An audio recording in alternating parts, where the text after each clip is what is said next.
બંધારણનો એટલો મહત્વનો ટોપિક છે કે સાહેબ આપને આપણા દેશની અંદર જો અધિકારો આપવામાં ન આવે તો કોઈ સાહેબ દેશની અંદર રહેવાના ઈચ્છે. જેમ તમને તમારા ઘરની અંદર ફ્રીડમ આપવામાં ન આવે, તમને તમારા મમ્મી પપ્પા ઘરની અંદર પકડીને રાખે, કઈ કલાક એક જ ટીવી જોવાનું છે, બરાબર છે ને, સાયકલ બાયકલ ને અડવાની નથી, વેકેશનની અંદર જ વિડીયો ગેમ રાખવાની છે, મોબાઈલ ને પકડવાનું નથી, આવું તમારી ઉપર સાહેબ પ્રેશર રાખવામાં આવતું હોય, તમને ફ્રીડમ રાખવામાં ના આવતું હોય અને મામાની ઘરે જાઓ તમે તો ત્યાં તમને પૂરેપૂરું ફ્રીડમ હોય, મજા આવે, અહીંયા રખડો, મજા આવે, એનો મોબાઈલ લઈને બેસી જાઓ, ગમે ત્યારે ટીવી ચાલુ કરીને બેસી જાઓ, બરાબર ને, તો સાહેબ તમને કઈ જગ્યાએ મજા આવે? તમને તમારા મામાની ઘરે મજા આવે હે ને? કે અમારે ઘરે તો નથી મજા આવતી, મને કોઈ રમવા નથી દેતું, મામાની બહુ મજા આવે છે.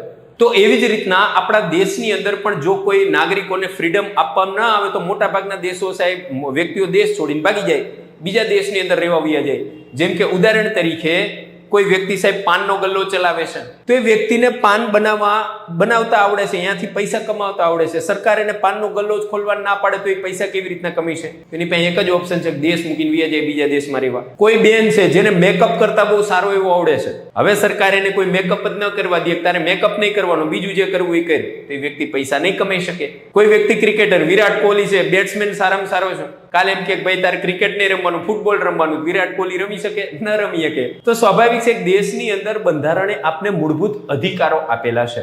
આ અધિકારો અંતર્ગત જ આપણે આપણા દેશમાં શાંતિથી રહી શકીએ છીએ, આપણે જે કામ કરવું એ કરી શકીએ છીએ, જે ભણતર ભણવું એ ભણી શકીએ છીએ, જે મજા આવે એ કામ ધંધા કરી શકીએ છીએ, જ્યાં દેશમાં રહેવું હોય ત્યાં રહી શકીએ છીએ. આ છે આપણા દેશના બંધારણમાં લખેલા મૂળભૂત અધિકારો.